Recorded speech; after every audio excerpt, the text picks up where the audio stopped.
সরাসরি বাড়ি কিনে বা রিয়েল এস্টেটে বিনিয়োগ করে নাগরিকত্ব পাওয়ার প্রক্রিয়াকে সিটিজেনশিপ বাই ইনভেস্টমেন্ট সিবিআই বলা হয়।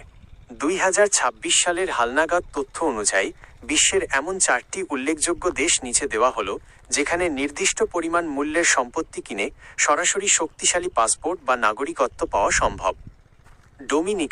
ডোমিনিকা ক্যারিবীয় অঞ্চলের এই দ্বীপরাষ্ট্রটি বর্তমানে আবাসন খাতে বিনিয়োগের মাধ্যমে নাগরিকত্ব পাওয়ার অন্যতম জনপ্রিয় গন্তব্য। বিনিয়োগের পরিমাণ ন্যূনতম $2,00,000 প্রায় 2.40 কোটি টাকা। শর্ত: সরকার অনুমোদিত রিয়েল এস্টেট প্রজেক্টে যেমন রিসর্ট বা হোটেল শেয়ার বিনিয়োগ করতে হবে।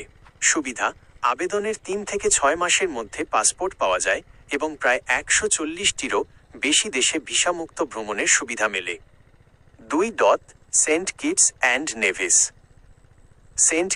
অ্যান্ড নেভিস বিশ্বের সবচেয়ে পুরনো নাগরিকত্ব বিনিয়োগ কর্মসূচি রয়েছে এই দেশে। 2026 সালে তাদের নিয়মে কিছু পরিবর্তন এলেও এটি এখনও বিনিয়োগকারীদের পছন্দের শীর্ষে। বিনিয়োগের পরিমাণ ন্যূনতম $4,00,000 প্রায় 4.80 কোটি টাকা। শর্ত: অনুমোদিত বাড়ি বা ফ্ল্যাট কিনতে হবে এবং সেটি অন্তত 7 বছর নিজের মালিকানায় রাখতে হবে।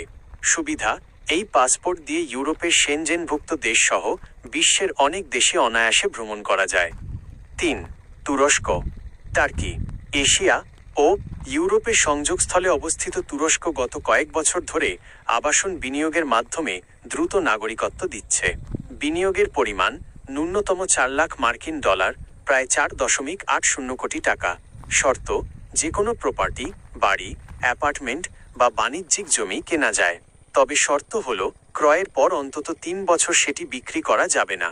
সুবিধা: মাত্র 3 থেকে 4 মাসের মধ্যে সপরিবারে নাগরিকত্ব পাওয়া যায় এবং আমেরিকার E2 ইনভেস্টর ভিসা পাওয়ার সুযোগ থাকে। অ্যান্টিগুয়া অ্যান্ড বারবুডা পরিবার সহ নাগরিকত্ব নেওয়ার জন্য এটি অন্যতম সাশ্রয়ী দেশ। বিনিয়োগের পরিমাণ ন্যূনতম $3,00,000 প্রায় 3.60 কোটি টাকা। শর্ত: সরকার অনুমোদিত রিয়েল এস্টেট প্রজেক্টে বিনিয়োগ করতে হবে এবং পরবর্তী 5 বছর সম্পত্তিটি ধরে রাখতে হবে। সুবিধা: 5 সদস্যের পরিবারের জন্য এটি অনেক ক্ষেত্রে সাশ্রয়ী। পাসপোর্টের শক্তিও অনেক বেশি। মনে রাখা জরুরি: অতিরিক্ত খরচ, মূল বিনিয়োগের পাশাপাশি সরকারি ফি, ডিউ ডিলিজেন্স, তদন্ত ফি এবং প্রসেসিং ফি বাবদ আরও উল্লেখযোগ্য পরিমাণ অর্থ ব্যয় করতে হয়। গোল্ডেন ভিসা বনাম নাগরিকত্ব: গ্রিস বা পর্তুগালের মতো দেশে বাড়ি কিনলে প্রথমে গোল্ডেন ভিসা বা রেসিডেন্সি পাওয়া যায়, সরাসরি নাগরিকত্ব নয়। 5-7 বছর সেখানে থাকার পর নাগরিকত্বের আবেদন করতে হয়, কিন্তু উপরের 4টি দেশে সরাসরি নাগরিকত্ব পাওয়া যায়। আপনি কি এই দেশগুলোর কোনো একটির আবেদনের প্রক্রিয়া বা প্রয়োজনীয় কাগজপত্র সম্পর্কে বিস্তারিত জানতে চান?